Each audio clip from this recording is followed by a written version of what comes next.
Unione Europea, proposta una legge per le trivellazioni in mare aperto per evitare catastrofi ambientali. Palestina ha diventato membro dell'UNESCO. Euro, il presidente Berlusconi criticava pubblicamente la moneta unica. Palermo, un corteo di studenti protestava contro la riforma Gelmini. Benedica a tutti. La Commissione europea, lo iovere passato, propose una legge a proposito di trivellazioni in mare aperto per evitare catastrofi ambientali come quella dello Golfo dello Messico. Si prevede la responsabilità dell'industria per i danni ambientali fino a 370 km della costa, invece degli attuali 22 km. Aumentano le controllazioni per assegnare le licenze. Per chi già assegnate, la legge potesse valere a cominciare dal 2014, per chi dei 9 dal 2013. Le proposte avessero essere approvate dal Parlamento europeo e dagli Stati membri. Sentiamo che ne disse l'ingegnere Mario Di Giovanna di Larrite Notriv a proposito della situazione di trivellazione in mare aperto in Sicilia.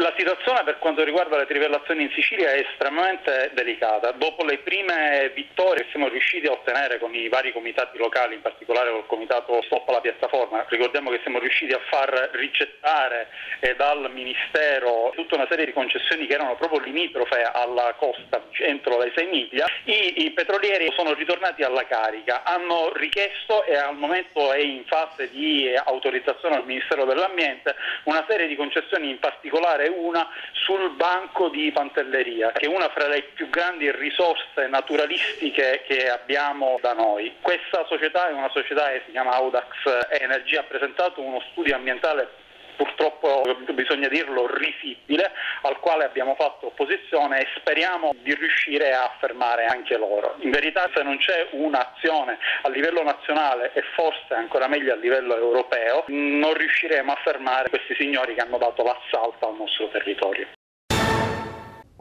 Lo lunedì 31 ottobre la Palestina è diventata membro dell'UNESCO con 107 voti a favore, 14 contrari e 52 astenuti. Votarono a favore pure Francia, Spagna, Belgio, Austria, Russia, India, Cina, i paesi arabi, africani e latinoamericani. Tra i paesi che votarono no ci sono Israele, Stati Uniti, Canada e Germania. Invece tra le 52 astensioni si notano quelle dell'Italia e dell'Inghilterra.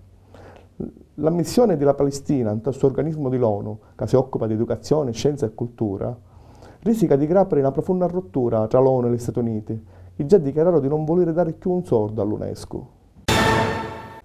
Lo venerdì 28 ottobre il presidente Berlusconi criticava pubblicamente per la prima volta la moneta unica, evidenziando il fatto che non lo Stato la possiede e non aveva la garanzia di un banco che la stampa. Queste dichiarazioni scatenarono un sacco di polemiche e dettero forza alle sempre più numerosi critici dell'euro, e in particolare a cui fa notare che lo denaro avesse a servire per facilitare le scance e avesse essere creato gratis dello Stato, mentre l'euro venne consegnato appena creato alle privati che lo prestano ai governi con l'interesse. Pecca dopo Berlusconi disse che non capirono le sue parole. Per contrastare l'emergenza dopo l'alluvione in Liguria e Toscana, il governo, per evitare l'errore fatto in occasione dell'alluvione del 2009 di Giampilieri e di altri paesi dello Messenise, che ancora oggi sono in condizioni di emergenza, decidì il 28 ottobre di aumentare le tasse di produzione delle carburanti. Dal 1 novembre, benzina e gasolio, per questa ragione, costano più assai. Pur quest'anno, una poca di associazioni si attivarono per difendere le feste tradizionali di ogni santo e dei morti dalla crescente invasione di Halloween.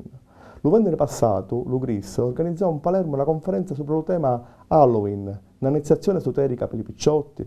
Magari in Inghilterra proposero di abolire Halloween. Lo venerdì passato, un centro storico di Palermo, un corteo di studenti protestava contro la riforma Gelmini. I picciotti cominciarono a tirare uova contro le vetrine di una poco di banchi, per sottolineare ancora una volta quali sono i vari responsabili della crisi finanziaria, e provare a occupare la sede della Banca d'Italia in via Cavour. Sabato mattino, numerosi siti di Niscemi fecero lo sciopero dello matrimonio per protestare contro la costruzione dell'OMOS dalla base americana che sta al lato dello paese. I picciotti pigliarono la decisione di non maritarsi perché si scantano che le proprie figlie possono nascere malformate a causa delle onde elettromagnetiche. Lo venerdì passato a Mazzara, l'Associazione Libica per lo Sviluppo delle Attività Marine e lo Distretto Produttivo della Pesca della Sicilia firmarono un accordo per cominciare i rapporti economici tra DID. Questo accordo rende possibile la creazione di consorzi per la pesca a mare aperto, di centri di formazione alla pesca e di un centro per la reparazione di levarchent alla costa libica, come pure lo scambio di informazioni e conoscenze sopra i temi dello patrimonio ittico e la lotta alla pesca clandestina. Dal 4 al 20 di novembre si tiene in Palermo al Museo Internazionale delle Marionette Pasqualino la 36esima edizione dello Festival di Morgana, I Fili dell'Opera, scene e conti delle tradizioni popolari di tutto il mondo, rassegna dedicata all'opera delle pupi e alle avventure delle paladini di Francia, ospite dello festival le più importanti compagnie di marionetti d'Europa. Dal 4 al 6 di novembre a Cisarò si tiene la tradizionale sagra del suino nero e del fungo porcino dei Nebrodi.